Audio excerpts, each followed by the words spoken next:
Kathy Griffin has never asked for permission. Not to speak, not to joke, not to be seen, and certainly not to be silent. In an industry that has too often tried to tame women, especially those with sharp tongues and sharper opinions, Griffin has carved a space with sheer defiance. Her career has been scandalous, controversial, groundbreaking, and uniquely her own. She has stood on stage with a mic and said what others wouldn't, couldn't, or were too afraid to. And when the world tried to shut her down, she turned the fallout into fuel. Born Kathleen Mary Griffin on November 4, 1960, in Oak Park, Illinois, Kathy was the youngest of 5 children in an Irish Catholic family. Her upbringing was full of warmth and chaos, marked by humor, faith, and tragedy. Her father was a life insurance salesman, her mother a homemaker who would later become famous herself as the wine-drinking, eye-rolling Maggie on Kathy's reality show. As a kid, Kathy felt like the odd one out, red-haired, loud, a little too opinionated. But she found solace in attention. She loved to perform. She'd reenact TV scenes in the living room, tell exaggerated stories at the dinner table, and slowly realize that laughter was a kind of power, a way to survive, a way to be heard.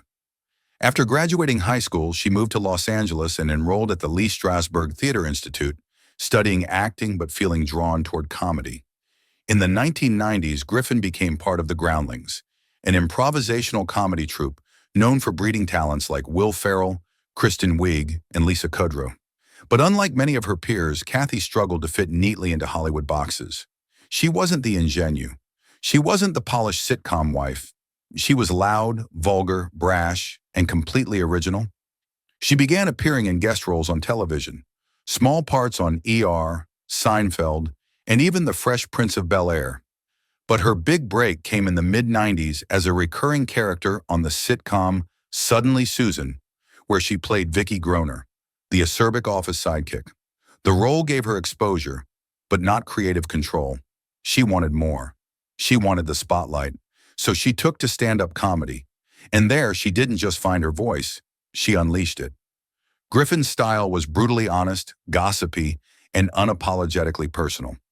She roasted celebrities, told tales from behind the scenes, and skewered the fame-obsessed culture that both fascinated and rejected her.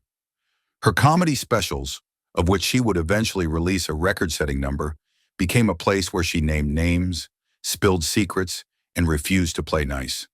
She called it like she saw it, and she saw everything.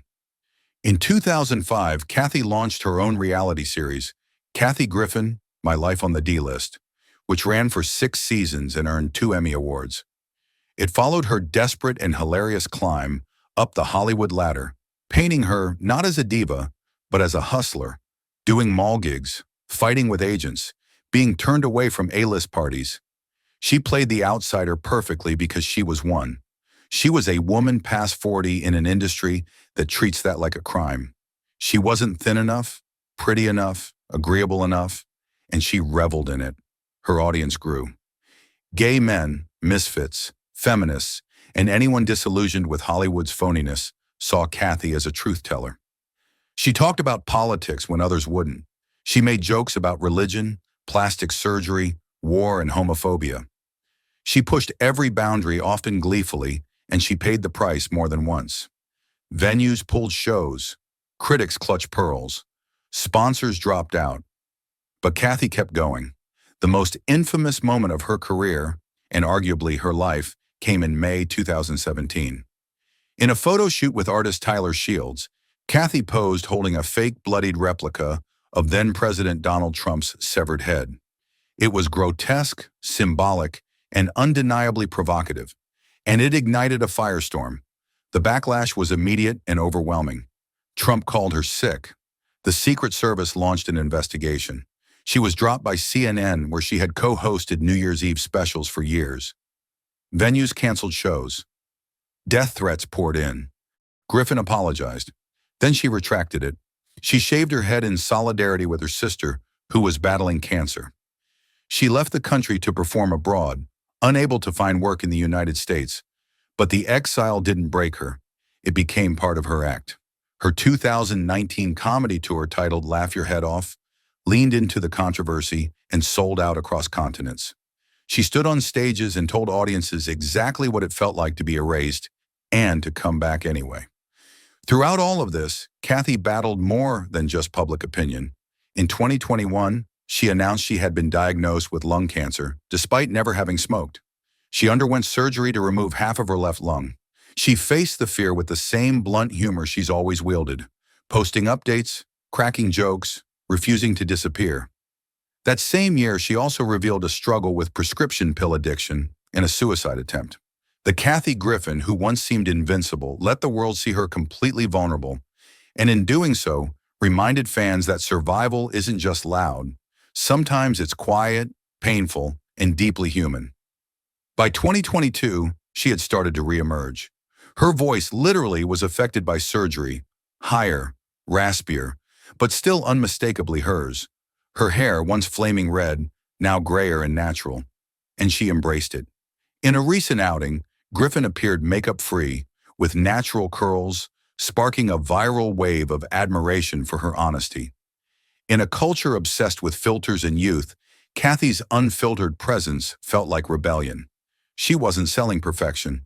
She was just existing, and that was more powerful than any joke. She continues to speak out on mental health, aging, cancel culture, and the brutality of fame. She uses social media not to posture, but to process, to connect. She shows pictures of her dogs, her husband, her healing process. She engages with fans, trolls, and journalists the same way she's always done, with no filter. Kathy Griffin's legacy is more complicated and defiant than most entertainers. She has never won over mainstream Hollywood, and maybe she never will.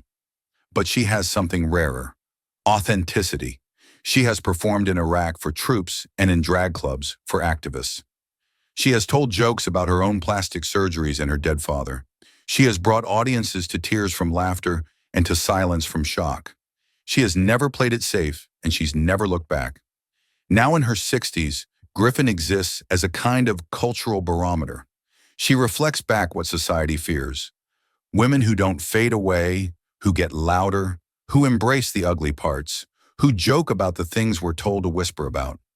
She has become an elder stateswoman of irreverence, a reminder that comedy can be both razor-sharp and life-saving. As the world continues to evolve, politically, socially, digitally, Kathy Griffin remains a fixed point of friction. She will say what's not allowed. She will wear what's not trendy. She will post the unflattering selfie, share the painful memory, and tell the joke that might ruin her career all over again. And if it does, she'll turn it into a tour. That's who she is. She is not everyone's favorite. She is not always right, but she is always Kathy Griffin. Loud, raw, unfiltered, still standing, and still somehow climbing.